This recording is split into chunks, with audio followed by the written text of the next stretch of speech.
Hello everyone, তো সবার জন্য একটু সতর্কবার্তা, সবাই সাবধানে থাকবেন।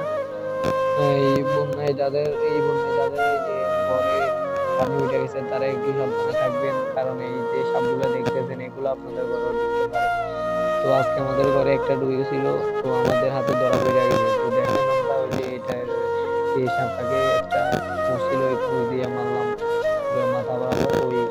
তারপরে কিন্তু তাকে যখন কুচ থেকে আলাদা করলাম সে কিন্তু তখনও জিন্দা ছিল, তখনও আমাদের গায়ের দিকে আসতেছিল। তো তখন লাঠি একটা নিয়ে মাইরা ফেলাইছি দেখেন। তো সবাই সাবধানে থাকবেন, এই সাপগুলো আপনাদের ঘরেও থাকতে পারে।